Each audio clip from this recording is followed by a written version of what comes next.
Hello, you're listening to Tony Slattery's Rambling Club, and you're most welcome.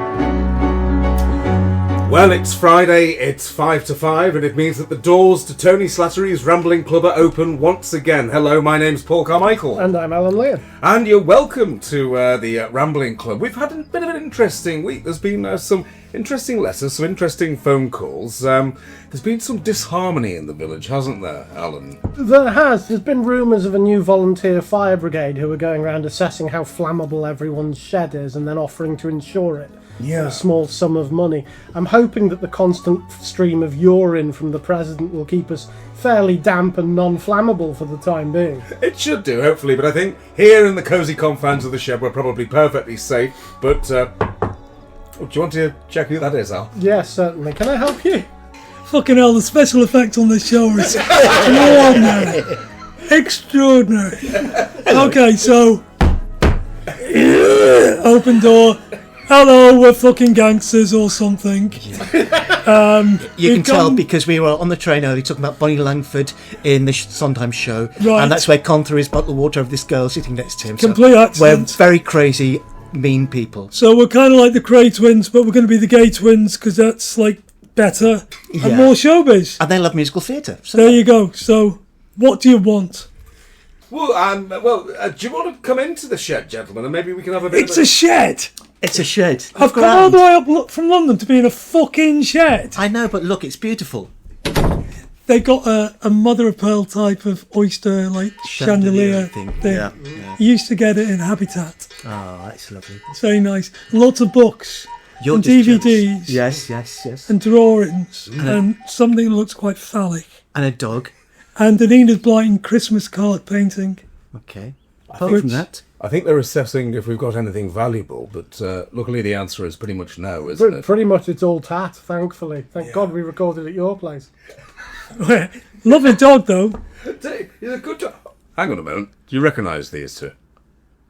There's a suspicion around the moustache of something I've seen before. I think there may be. By any chance are we talking to Mr. Mark Hutchinson and Mr. Con O'Neill? oh, found out. Definitely, yes. Busted. Well, gentlemen, welcome to the shed. I mean, I don't know if we can particularly help you out with anything to do with anything valuable. We've got this, the old bingo machine, which we're rather protective of. Looks like a load of balls to me, but that's why they pay me the big bucks. Well, it is to an extent a little bit magical. Alan and I were about to give this a spin. We give it a spin every Friday, just to keep it all oiled up and in good working order. You spin your oiled balls up every Friday. Every Friday evening. The two of you together. Yes. Yeah. Looks like the gays have arrived just in time. Yeah. Well, what we could do is we could give the machine a whirl and maybe take a little bit of a ramble. Go for it. Spin your oily balls. Go. Let's go for it. See where we end up. Off we go.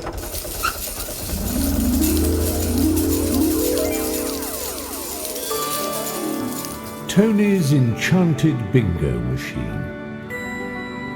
A curious contraption of cogs, levers, and glowing buttons that hums with ominous energy. This machine generates 3 completely random numbers. These numbers are fed directly into the Dewey Decimal System, the arcane reference system by which books and their contents are categorized. In this way, the bingo machine conjures from thin air a topic of conversation so enthralling, so wildly unexpected, that it leaves the members of the Rambling Club both bewildered and vaguely excited. Thus, another evening is saved from the brink of boredom, thanks to Tony's marvellous, possibly haunted and entirely inexplicable bingo machine.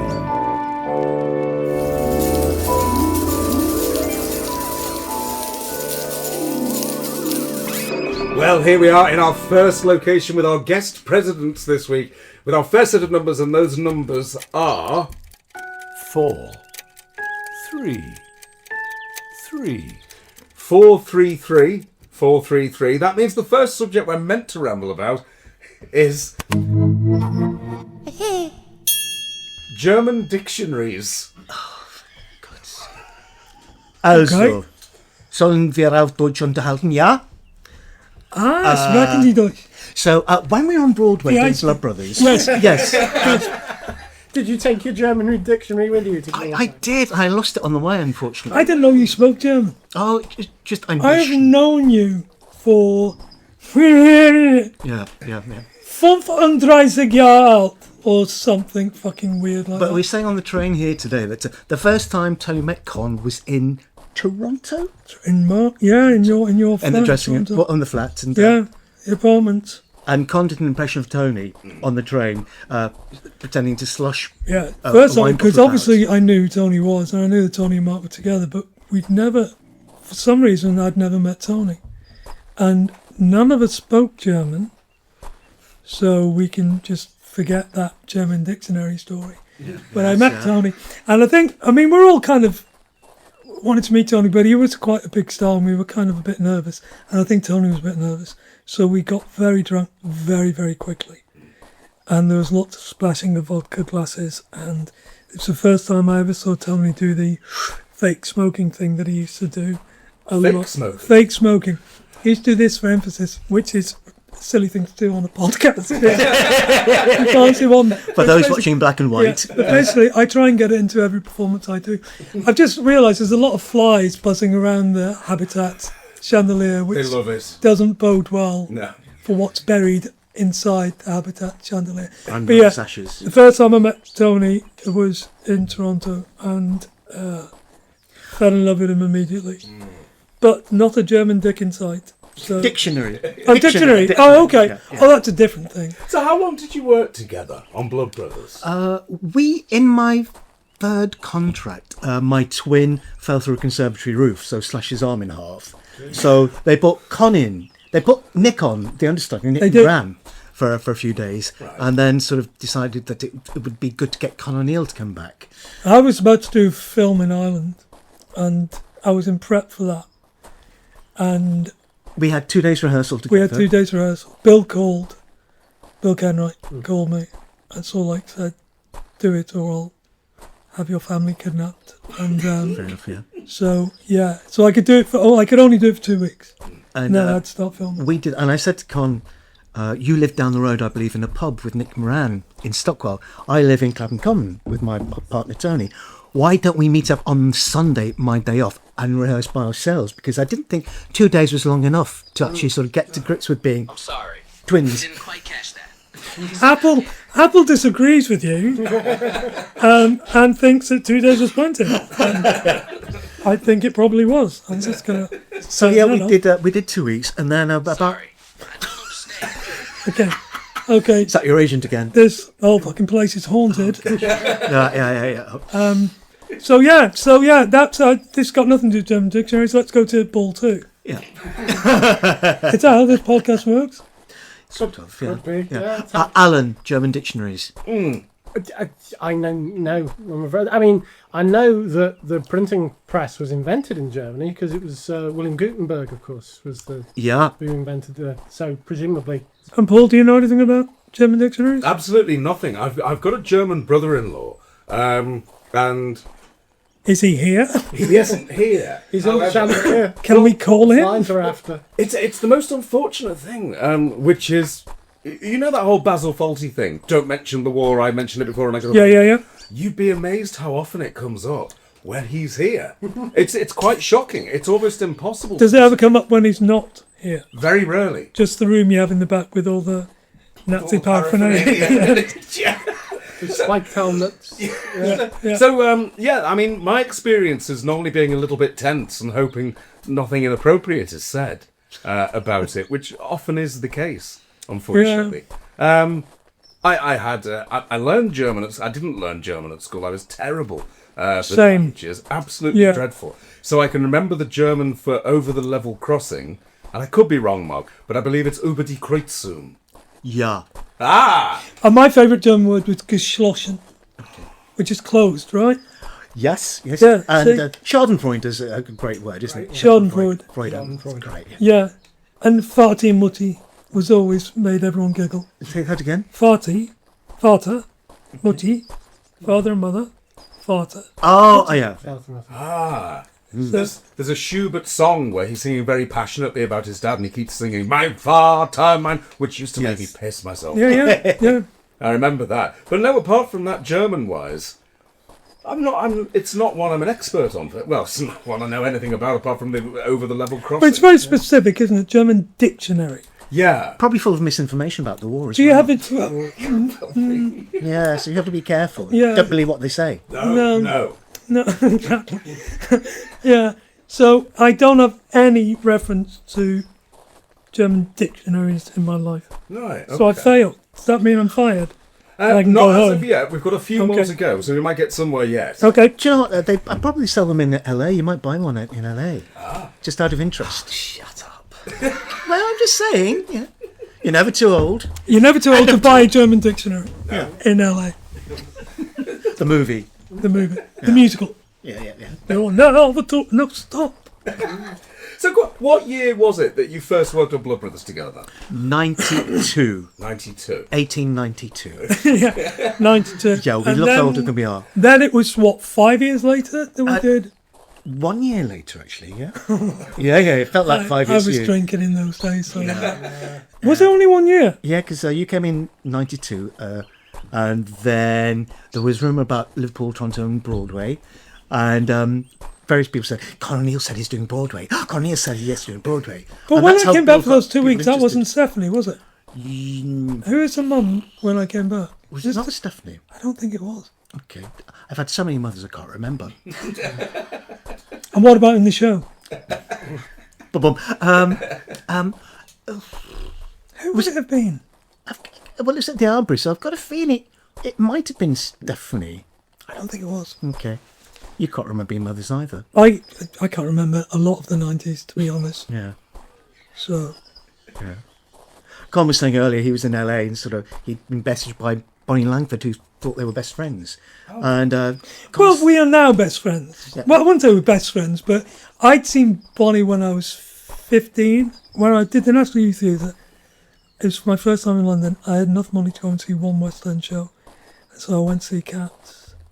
And it blew my fucking mind. I have no idea whether Cats is still a good show to see, but then It's was a wonderful unlike show, yeah. anything. incredible choreography. Incredible choreography. And she was 16 when she did it. Really? 16.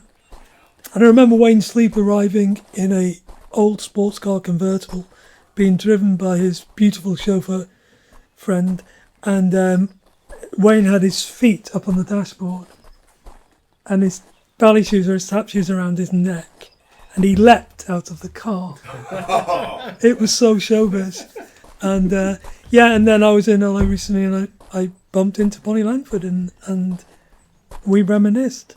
It was one of the most showbiz things I've ever done in my life. Oh, don't do yourself down. You've done much more than that. Have I though? Yeah. Oh, no, let's have a think. Look it up in the German dictionary. Did either of you at this point, when you were sort of like early on in your careers, did you find with anyone that you found yourselves getting starstruck at any point? I'm still starstruck all the fucking time. I am.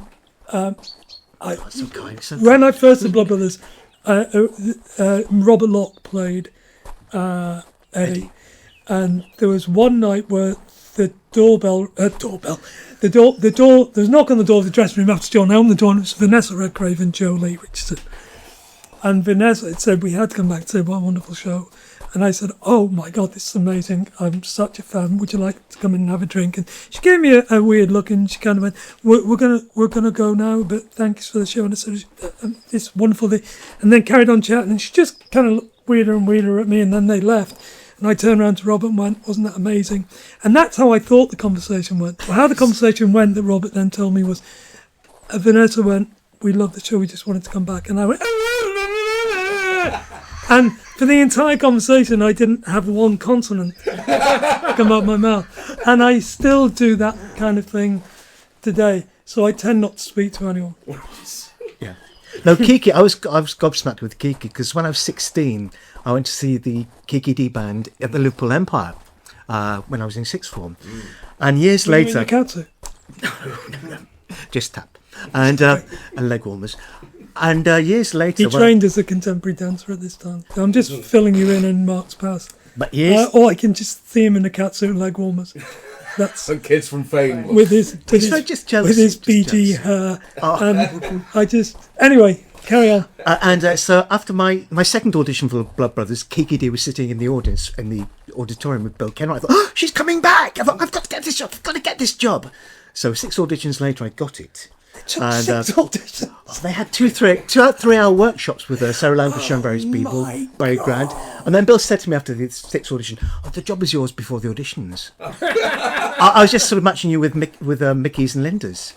Oh, thanks a lot. But eventually, sort of, I had to say to Kiki, Miss D, I saw it at Little Empire when I was 15. I think you're brilliant. I got on your albums. Hello, thank you. And that was very sweet. So, gobsmacked. And then when Liza Minnelli introduced us on the Tony Awards, that was quite nice. Yeah, that was kind. Yeah, I didn't speak to her either. No, I didn't. Well, I might have, but it wouldn't have seen the consonants. Not without your consonants. No, I never carry my consonants, but I do carry a German dictionary, That's always useful. which is actually full of consonants. Yes. Isn't it? Yeah. Ja. That's got no consonants in it. Ja. Just think of something. Geschlossen. Auf Wiedersehen. There you go. Yes, absolutely. It's such an iconic show, Blood Brothers, isn't it? It's a remarkable show. The amount of kids I've auditioned over the last sort of 20 To play your children. Yes.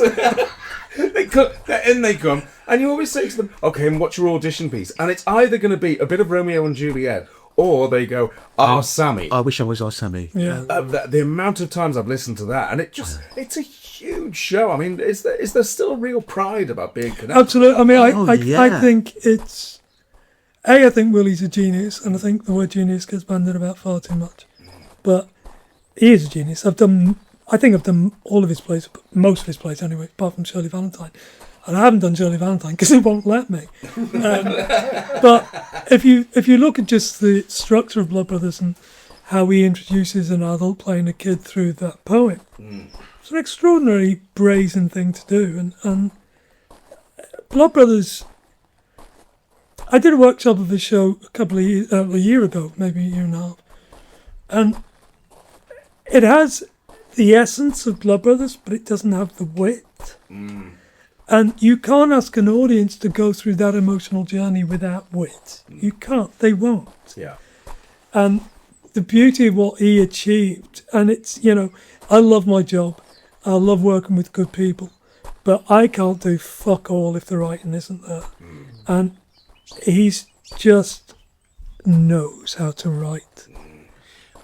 It's hard to imagine another musical that would actually work as a stage, because they do sometimes do Blood Brothers as a straight stage play without the music, don't they? It's like Cats, for example, would be terrible as a straight play. Well, just a collection of poems, really. Yeah. With people dancing, like throwing themselves around going, ow! Yeah. Cats, I think that would be a terrible show without music. What are you talking about?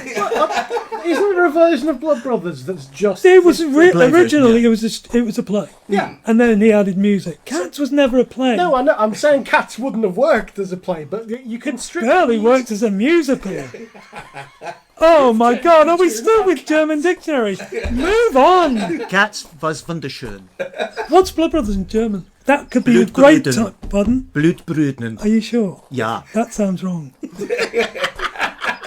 I don't care. But it would be a very good segue to leave this. So, ladies and gentlemen, Thank you. we're now leaving...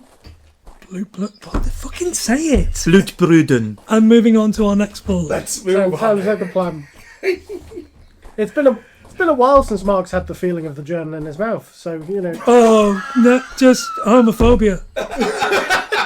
How do you say homophobic in German? I wish I knew. That sounds weird. Yeah. It must be the accent. It must be, yeah. Ich weiß nicht. Yes.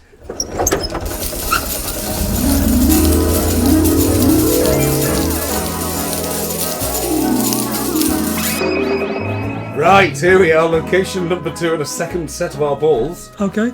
And the numbers are 1, 1, 2, 112, 112 is no longer assigned. That means we go to the nearest one, and we're talking about philosophy and psychology. Oh, right up my street. Excellent. Right. What personal philosophies? Are there any mantras? My favourite personal philosophy is everything will be okay in the end. If it isn't okay, it isn't the end. I just love it. I do like that. It's good, isn't it? That's lovely. And it's said by unknown. You could claim it then. Oh. Bit late for that now, isn't it? Oh, a little bit, especially as it's on this now. Yeah. True. Yeah, I love that. I've got it on my fridge. There you go. Is that important? That's Which fridge, though? Which fridge? in which house? It's on the mall. Oh, it's very important then. Yeah, Okay. yeah. Well, what about you? Personal philosophies. I think live your life in a way that in a way that you make everyone's life rich around you, and kindness basically. Be kind to everyone around you and expect kindness back. When you don't get it, hit people. Wow, that was a long sentence. It's on my fridge. It is actually. Have you got a big chest freezer? Yeah. It's on my fridges. Yeah, just be kind. You could have just said that. Yeah, but I like to use more words. Yeah. You get paid. More consonants. Do you remember that interview that Paul Eddington did when he was really quite ill, and he was interviewed? It might have been on Face to Face or something, and he was asked how he wanted to be remembered, and he said, "Just as somebody who did very little harm." That's beautiful, isn't it? That was lovely. Yeah. Yes, Yeah. it was a lovely, very brave interview as well. One of those times when you, like with Dennis Potter. Do you remember the interview that he did with Melvin Bragg, and the bravery in all of those, and both of them talking about the philosophies, knowing that they were quite close to the end. Yeah. I thought they were incredibly brave pieces of television to do. But yeah, the idea of just doing very little harm, which seems to be something that we don't have much of in the world at the moment. So anyway, you'll go, Alan. Yeah. Well, no, I was about to agree with Paul that we at the moment, a lot of the people in charge have that very futurist philosophy that Dominic Cummings summed up as move fast and break things, which seems to be the opposite of doing very little harm. I saw a T-shirt the other day that said "Paint your nails, punch a Nazi," which I think is the antithesis to that fucking prick Dominic Cummings. I'll sit on the fence about him. And I've got his album. I think I think now we have to make a choice. You can't just sit back and go, let it happen, because it's happening as we watch. So, paint your nails, punch a fucking Nazi. Remember 10 years ago when it was the given to hate Nazis? And now they're doing salutes at the fucking inauguration? It's paint your nails, punch a fucking Nazi. Yeah. Yeah. It's very strange how things have gone around. Because these days you can't be a centrist, can you? You've got to pick a side, or one will be chosen for you. I think how long have we got? Oh, But centrism is probably the way out of this, because we've swung to the extremes too much, and we've left the middle ground unworkable, and we've got to make the middle ground work, because we're not going to please everyone. People are fucking frightened, frustrated and angry. We've got to bring them back to centre. And we've all, everything's got to be a negotiation now. And it's important that we do negotiate rather than just shout each other down. yeah. What seems to have been lost is that notion of plurality, isn't there? That people can have differing opinions. Yeah. And the society they're in should enable at least all the harmless opinions to coexist, rather than any particular one being enforced. Social media has completely crippled conversation, and we need to get back to actually sitting at a table and talking with other people, and not preempting what they're going to say and shouting them down. We have to be able to negotiate on all levels, on all topics. And what's happened, I think, in this country since the Brexit vote was we were polarised during that debate, and we've never found common ground since. And it's astonishing that Boris Johnson is still being allowed to speak out and not being challenged for the fucking damage he did to this country.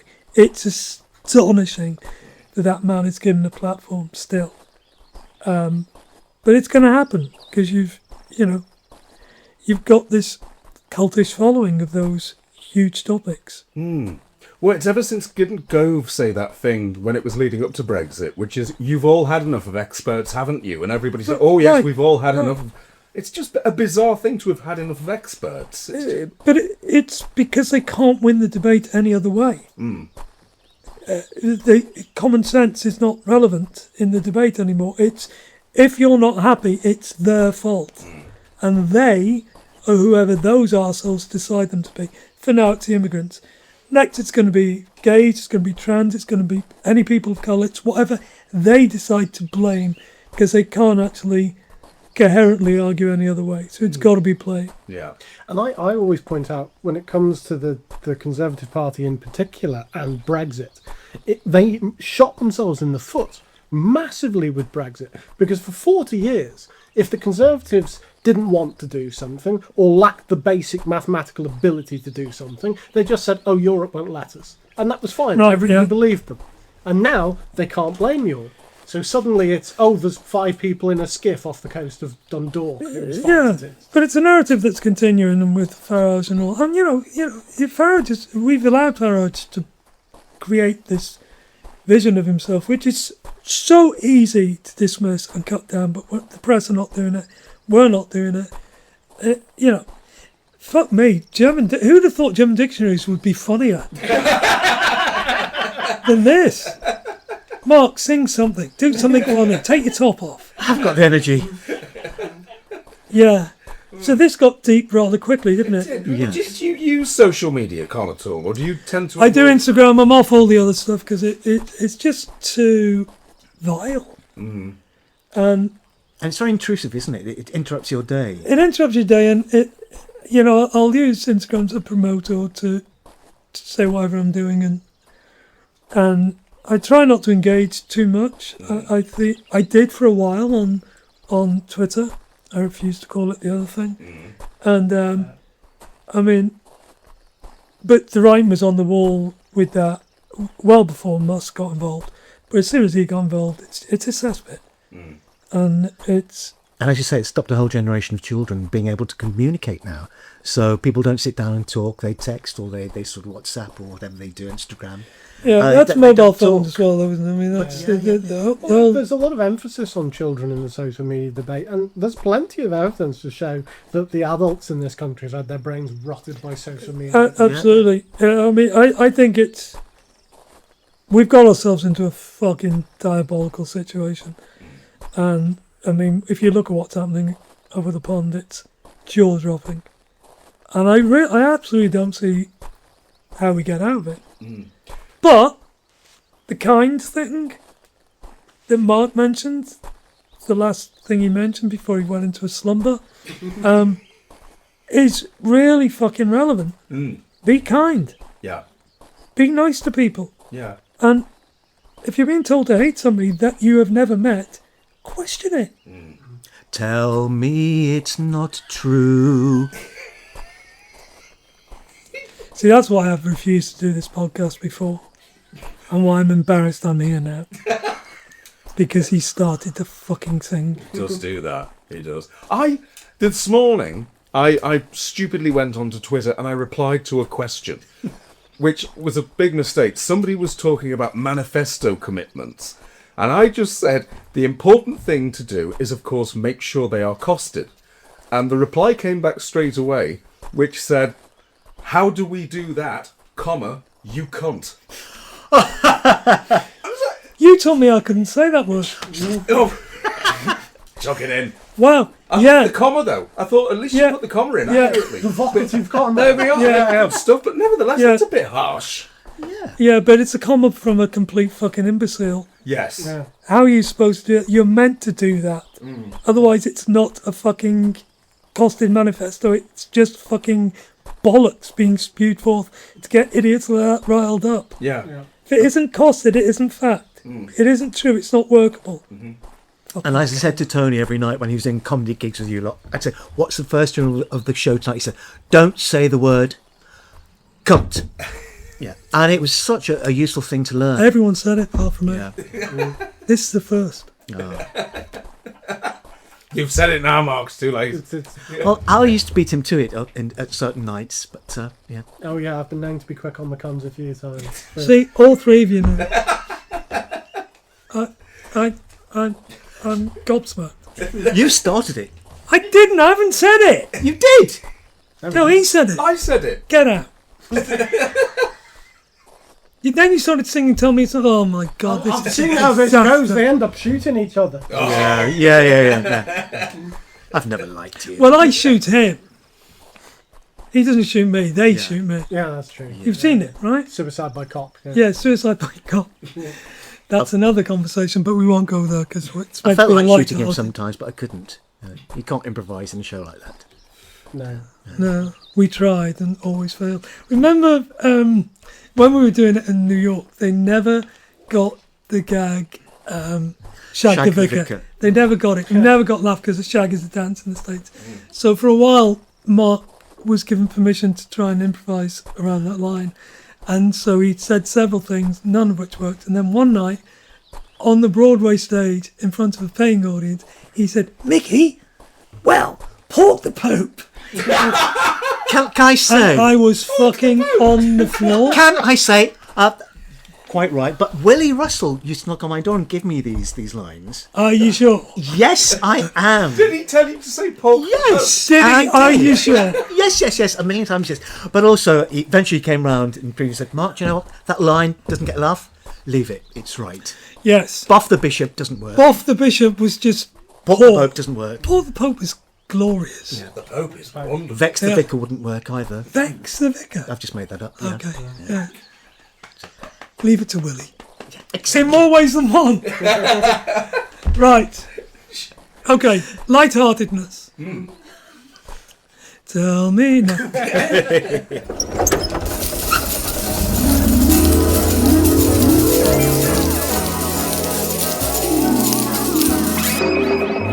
Well, here we are, location 3, third set of numbers. The numbers are 8, 2, 2, 822, and the subject is Penis, girth or length?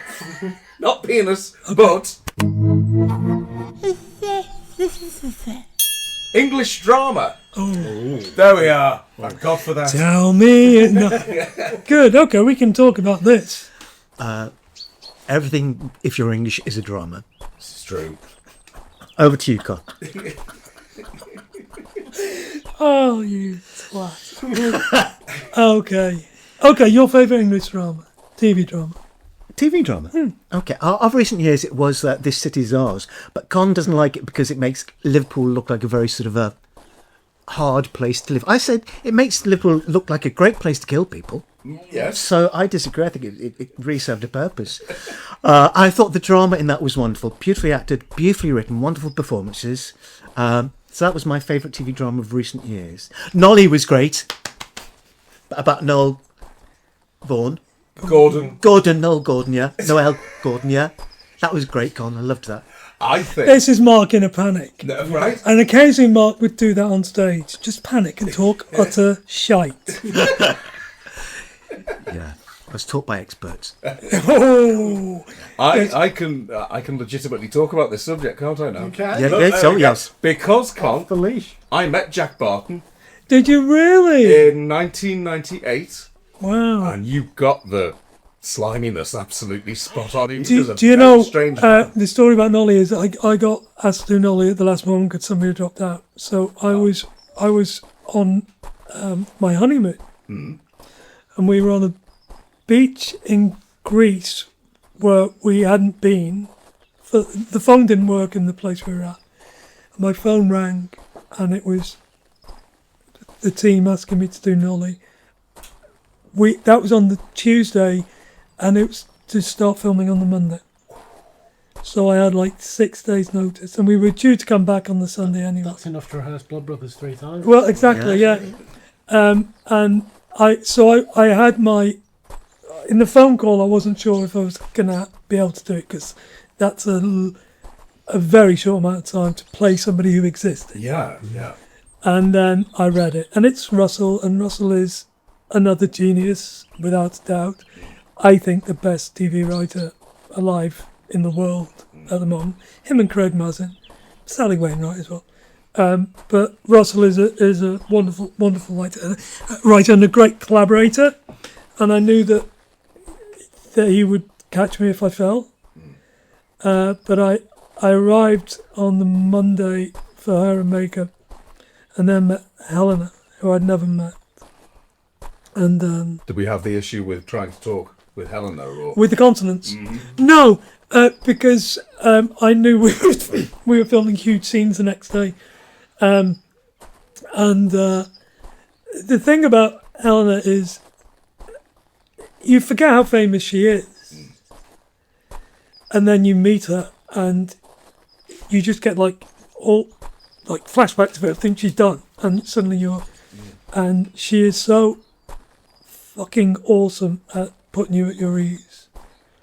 And I had such a great time on that show because the writing was so good, but mainly because she was so wonderfully embracing of the idea of me playing Jack Bond. But with playing a real character, I mean, 6 days is not long to actually come up with that character. Were you able to do much? They had some footage of him, right? And again, if the writing isn't there, you're fucked. And the writing was there with Jack. There was that wonderful scene in the last episode where they reveal the whole thing, and only very few writers would write a 13-page two-hand scene in a TV show. It doesn't happen. It's never happened to me before. No. And when you have that kind of work to get your teeth into, and to all the information I needed about Jack was in that scene for me to be able to flesh it out. I did another show last year called SAS Rogues, playing Montgomery. The same thing. I was asked at the last minute to come in, and I very nearly didn't do that because I didn't have the time to prep. I was shooting The Penguin in New York when the off came in. I had like 8 or 9 days. But the director, Stephen Wolford, who's a wonderful director, made it. It sent me just the right amount of information to get my hooks into Montgomery, and the writing was wonderful on the show, Stephen Knight. So it's, if it's on the page, and if they've done the homework, then you can slot in. Joe Meek was the same thing when I did Telso with Nick Moran wrote. He'd done his work. He'd done the homework. I could go and do my own stuff because I played on stage and on tour for a year before I did the movie. But ultimately, when you're doing a project, playing somebody who existed, whatever story is told within the project is what the story you're telling. So sometimes you can over-prep, and you can take yourself away from the narrative because you'll go, well, he wouldn't have done that, and he wouldn't have said this, and he wouldn't. And suddenly you're getting in the way of the narrative, and that isn't my job. My job is to play the narrative. And the beauty of doing it with Nolly is that Russell knows his narrative. Russell is really beautifully narrative based, and he brings all these characters alive within the narrative. So it's a joy to work. I mean, I just get in love working with Russell T Davies, and he's kind. Yeah. And he sends notes that are kind and thoughtful. Not always, you're doing a great job, but whatever notes you get from Russell are really well thought of, and he understands the psyche of an actor. So, yeah, I love doing it. It was panic. I mean, I panicked every night. But on the floor, I felt supported. What was the panic there? I panic anyway. I never... The most comfortable I am on a shoot is between action and cut. And then I'm full of self-doubt and fear, and which most actors are. All the ego and the frontage that we put on is all bullshit. But if you're... I know now, having done it for over 4 years, that I'm good at my job. Not the best, but I'm good at my job. And so between action and cuts when I get to do my work. So I'm comfortable. And if I've got good actors around me and a good script, I'm really comfortable. And I've heard it said before that an actor is somebody with an outsized ego and no self-esteem. That's pretty much true. Piece of shit on pedestals is the way I put it. And I mean, an actor's ego is it's that the abuse about actors and their egos is often bullshit. But you need a certain amount of ego to do the job. But I can count on one hand the people who I think were inappropriately egotistical over the 40 years I've done that. I've worked with a lot of people. So, yeah. Stop looking at me. You weren't that bad. Thank you. Until you got the Drama Desk Award, and then you were fucking unbearable. But bring it back to the best drama. Also, It's a Sin by Russell T Davies. Yes, great shit. That series, because it was based in the 80s about the AIDS scare, had me and Tony sobbing. And it was based on Jill Nalder. And it was the most breathtaking series. The acting was beautiful, the writing was beautiful, and the whole story was based on fact and was terribly, terribly distressing. And it had us sobbing each week, because that was my growing up But you time like in to London. sob, don't you? You sob quite often. Only in Blood Brothers 3 times a day. Yeah.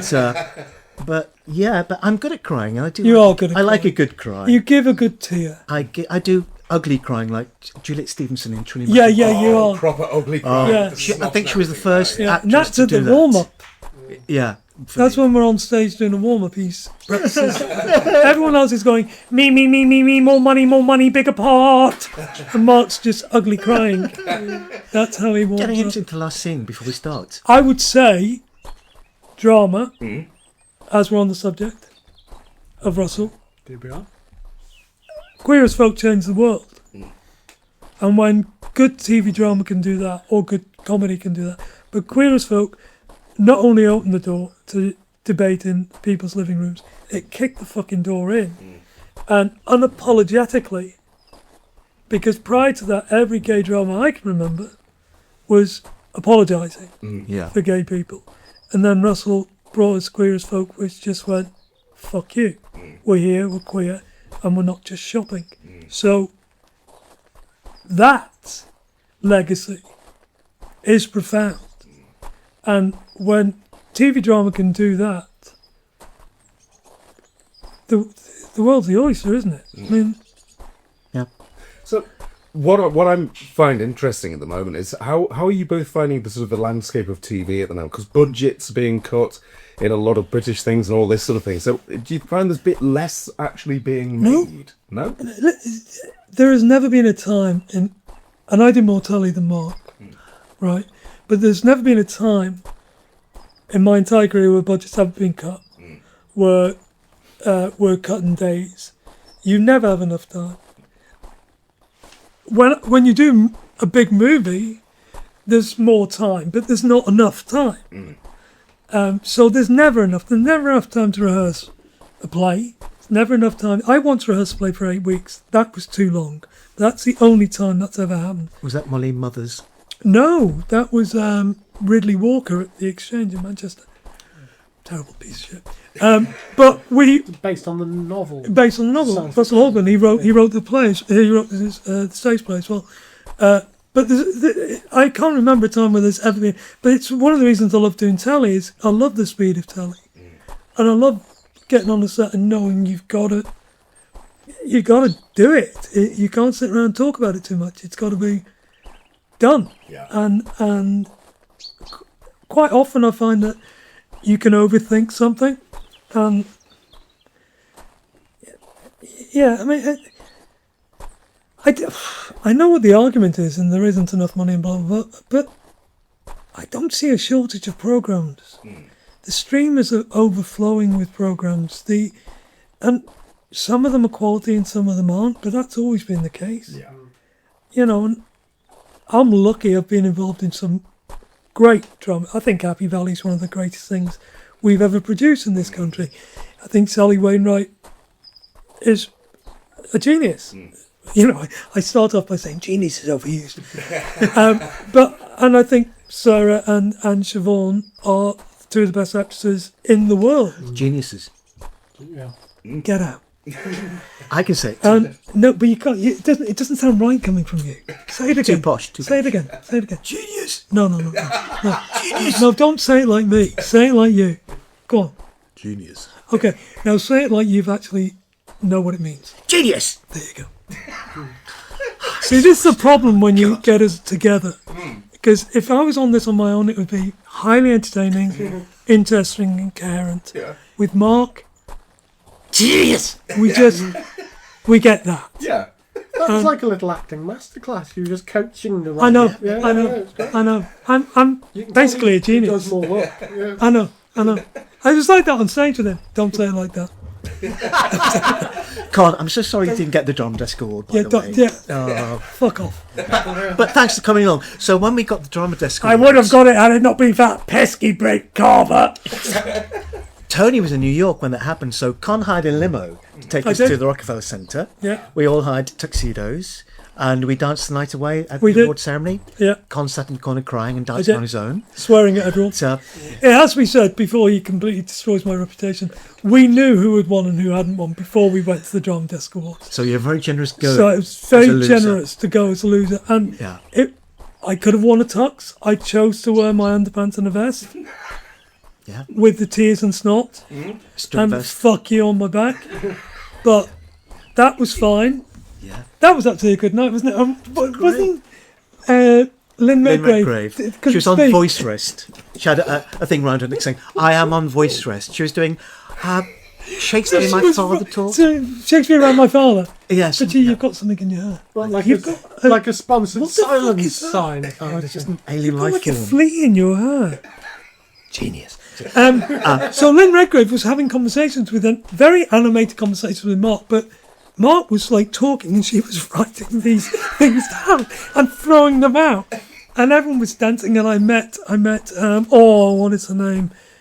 The brilliant actress who was in Schitt's Creek, played the wife. Yes, from sort of the Christopher Guest movies. Right. Catherine O'Hara. Yes. Oh, she was there that night, wasn't she? Yeah, Very yeah. rare medical condition. Ladies and gentlemen, Catherine O'Hara, come on in. Yeah, I actually, this is going to sound terrible, I don't think it was.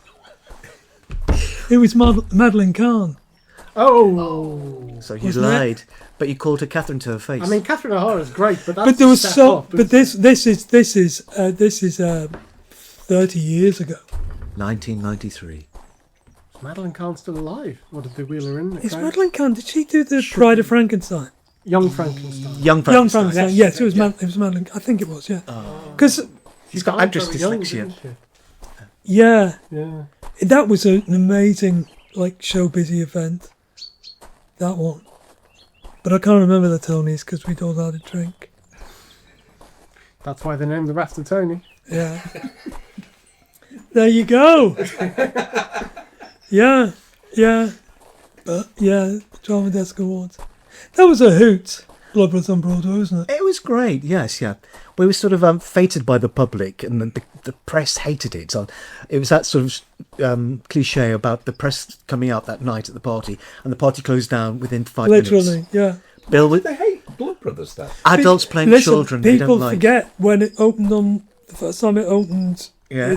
When I did it with Kiki, Yeah. we got bad reviews. Yeah. We got with Jack Tinker. The Daily Mail was the only one who gave us a good review. Oh. Everyone else slated it, and it was more or less word for word what the American press said. Is this a play or is this a musical? And Yeah. decide which it isn't. And why have adults playing children? It's very mawkish. Yeah. And that was so I'd already been through that, so I wasn't that gutted. Bill was gutted. Yeah. He was told to bring the show off the next day. Yeah. And then he said to the Schoenfelds, if we don't get a standing ovation in the matinee, which is only a third full now, I'll bring the show off. But if we get a standing ovation, I'll keep it on. And bless him, standing ovation in the matinee. We weren't told this, and so the show first survived time for I've 2 years. Yeah. Wow. Wow. Yeah. And it became known as the show that defied the critics. Yeah. We were the mongrel musical. Yeah. And then when I got nominated for several Tonys, and it was a real kind of fuck you to the established. Then we didn't win any of the Tonys, so then it was a fuck us. So so everyone got fucked. So happy days. Yeah. Anyway, British drama. Was it British drama? Or British just drama. Yeah. English. English English drama. Oh, okay. English drama. Do you know, I was talking to an actor on set yesterday because I'm filming up here, and we were talking about Brideshead Revisited Oh, wonderful. and how they filmed the cruise ship scenes in the Adelphi. Yep. Nice. And I remember Ballroom. seeing an actor's show reel, and he played a waiter in that scene, and he'd used the whole scene with Jeremy Irons and all those actors. It's a good 10-minute scene, and he'd use it on his show reel with him just walking behind with a tray and this voiceover saying, and I had to pretend it was stormy. But yeah, the Adelphi. And when I was a student here, I remember we used to hang out at the Adelphi until they threw us out. In the ballroom, we'd get one pot of tea between 15 of us and a scone. And at one point they were filming an Alan Bleasdale film that Elvis Costello was doing the music for. GBH? No, Was that- it was a movie. Oh. I think it was Alan Bleasdale, I might be wrong, because I was very drunk. And but then there used to be a little baby grand in the ballroom, the Adelphi, and Elvis Costello just came in and got up on the piano and played like 5 Was that Phil Stars Don't Die? Because he sang No. that song at the end. No, it wasn't Credits. that. It was a lot, way before that. It was was it? I can't remember. I was very drunk. It was before Dance Through the Dark, I think. Yeah, Alan Bleasdale, and Elvis. was it Alan Bleasdale, or it might have been Jonathan Harvey, or it might have been Frankie Clark. Might have been anyone, because I was drama, drunk. British I drama. can't remember the 80s or the 70s. So Crofton Perry wrote this thing that you. Yeah. But Elvis Costello played the piano in the Adelphi and then left. And we all sat there going, listener, you can't see Con's expression, but it's like this. For those of you reading the transcript, It's like this. For those watching in black and white, it's like that. It's like Donald Sutherland at the end of Body Snatchers. That's a wonderful pitch. Isn't it? That is wonderful, yeah. Good film, but not as good as the original. The original. Original was stunning. Yeah, absolutely. Well, all right. In English drama, then, which roles, if you could have your pick of any roles, both of you, which would be the one where you go, that one? That's the one I want. That's a good question. You mean of shows that have happened? Or it could be maybe even sort of like if it was about a real person again, or another Jack Barton figure, or a Chernobyl character, or something. But is there any a piece that you think, no, that's the one I would like? When I saw Blood Brothers, I was desperate to play Mickey. The other Are one. you really? Yeah. So when Bill called me into the office and said, here's the script, have a look at the part of Eddie, I said, I can't play Eddie. I said, I was born in Liverpool, my parents are Irish Catholic, and I'm not posh, and I can't sing that high, and I'm not very tall. I said, I can play Mickey. He said, no, you've got Eddie's eyes, mate. You've got Eddie's eyes. So I spent 3 months playing Eddie thinking, I'm going to get sacked this week, because they know I'm wrong. But You should have plucked your eyes out and said, have them back, I want to play Mickey. Yeah. See, I got the job by... Bill told everyone he offered me the job when I ripped his ticket at the Empire. True story. It's not what happened. I went and auditioned, but I heard that Bill was an Everton fan, so I went in an Everton t-shirt. It's a true story. Really? I think it was at Duke of York's, and I walked on the stage, sang Sunday Afternoon, went down and had a chat with him, and got the gig. How many auditions did you do? 6. Yeah. Should have plucked your fucking eyes out, mate. Would have got the gig sooner. should have just bought an Everton season Yeah. ticket. I mean, we did say once in a while. Or a t-shirt. Buttons on eBay. We thought about swapping parts one day about telling Well, when he asked me to go back for the 2 weeks, Yeah. I said I wanted to play Eddie on the matinee, and he went, "I'll think about it." No. So I just wanted to sing that song because, Because you could. Dead easy. So which role, Com, which one for you? If any role you could pick. Theatre, telly, anything. Orson Welles once said he would have killed to have played the Godfather. And I would have loved to have seen him play the Godfather, even though Marlon Brando was extraordinary. I would have loved to have played... he was so good in it, though. The Vince role in Queer as Folk. I would have loved to have played that. And I got very close to playing Henry in Cucumber. But they absolutely were right not to give that to me, because Russell, I think, said at one point, Henry's meant to be a virgin and you look like you fucked everyone.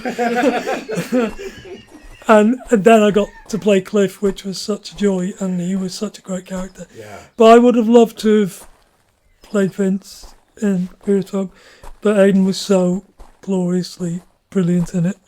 But when we decided we were going to record here, and you two were going to go to the train station, I just thought, there was a moment where I thought, it's a long way to ask Con to walk, and then I suddenly realised that's not you, that's just the character from Cucumber. Yes.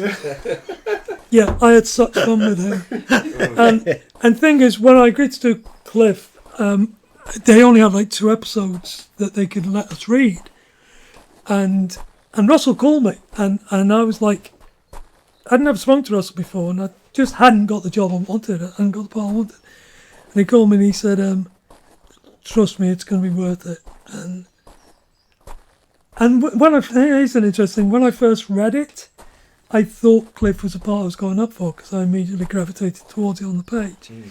And then reread the email, and it wasn't, it was Vincent's part. But yeah, I would have loved to have, but I don't think I would have been at that time anywhere nearly as good as in. And as far as theatre, English theatre, Any of the great Shakespeare roles? I would love to do Lear one day. I'm quite far away from it now, but I'd love to, and I'd love a stab at Richard III. But I think Richard III needs a big, thick red pen through most of it. It's And a good song as well. and a good song.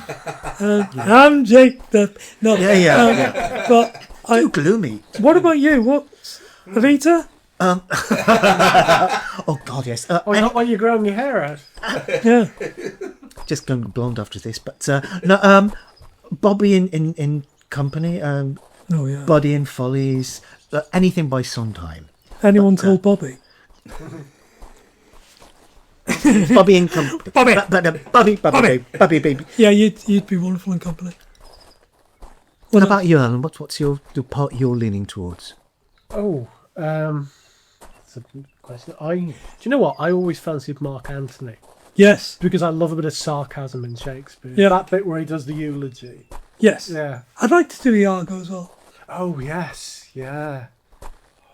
Yeah, I'd like to do Iago. They're about to do it, aren't they? The Denzel and Jake Gyllenhaal are doing it on Broadway at the moment. Yeah. I saw Lawrence Fishburne do Othello on the With West End. oh right, because Yeah. Ken did the movie with him, didn't he? Yeah. But I can call him Ken because I've worked with him. it's such a shame, because, of course, it's Iago's play. You know, you can have him however you like. See, I said David Hare would do it, and I don't agree. I think if you cast Othello right and you have a director who's not going to let Iago run away with it, Yeah. it's Othello's play. But it's so like Blood Brothers, because Blood Brothers, it's Eddie's play, really.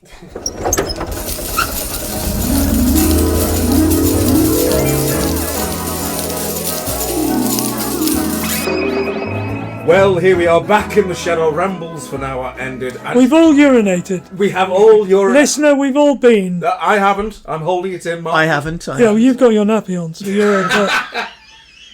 But I just wanted to fill you in because you can't see it. To be fair, Tony has been monopolising the loo for about 6 months. So Yeah, Mark yeah. switched to Exactly. nappies. I don't blame you. I haven't. It's But he has, yeah, it's been a long time. It's been ever since Broadway. Yes, nappy wearer.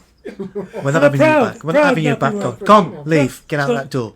That's my line. Genius. You're not my best friend anymore. Oh, very good. Very good. It's a callback. Okay, no, come on. But nevertheless, gentlemen, have you enjoyed your ramble with us today? Well, as I'm the only one who hasn't said cunt, I feel proud of myself for not going down that filthy route of just swearing for the sake of it. Misogynist, isn't it? So, now, stop. I have enjoyed it. Thank you very much for having me in the break. And it's so good to see you, Mark. And you too. I don't get what they say. I know. No, it's been lovely. You're nicer than they say you are. And you're taller than they say you are as well. And you're a better kisser than Tony ever said you were. Moving on. Well, Moving on. yeah. Well, thank you. It's Really, my pleasure. it's been a pleasure. And thank you for coming along, and thank you everyone at home for listening. And we hope that you enjoyed this week's meeting of the Rambling Club. As I'm sure you know, the club meets every Friday, but if you'd like to get in touch in the meantime, here's how you can find your fellow members. Tony's official website is at www.tonyslattery.com, and you can get in touch with us on the contact form on the website. Twitter at Slattery Live. Please feel free to use the hashtag TLSC to discuss any of this week's topics. I'm still lurking on Twitter, but largely I'm on Blue Sky at Paul Carmichael V, but you can also find Tony Slattery Official on Blue Sky as well. And Tony also has a good old-fashioned Facebook group at www.facebook.com/groups/the Tony Slattery. And he's on Instagram at Tony_Slattery_official. And that's something he has in common with this week's guest president. What's your Instagram, Con? I don't fucking know. Is it O'Neill Con?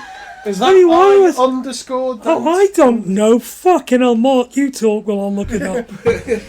Honestly, they're not even paying me. Sula to the rescue. Where is he? Okay, hang on. It's just at O'Neill. At O'Neill.com, yeah. Right, there we are. Lovely. Yeah. And Mark, do you use any of the old social media? No. Are you sure? No. What's your Grindr profile? No. BG head.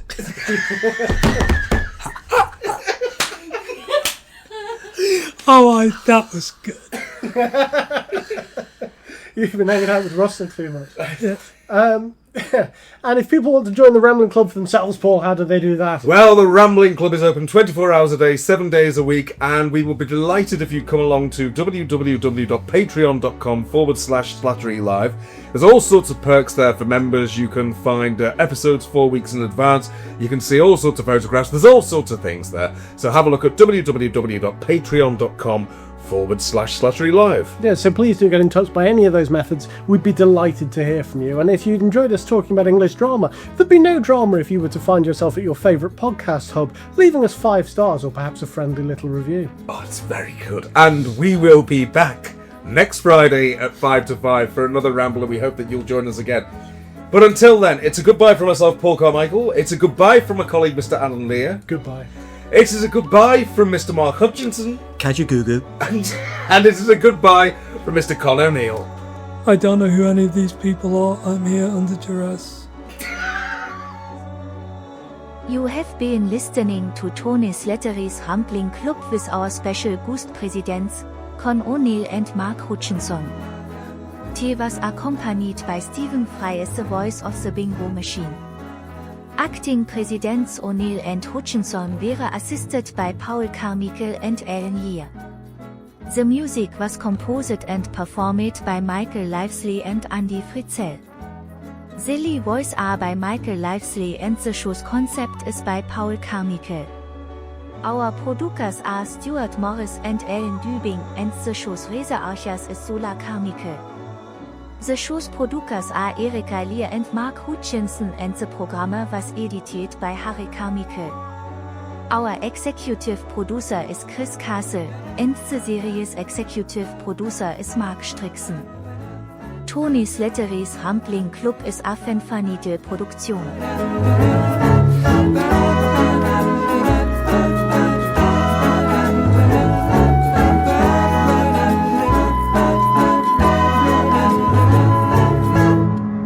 Goodbye, and thank you for listening.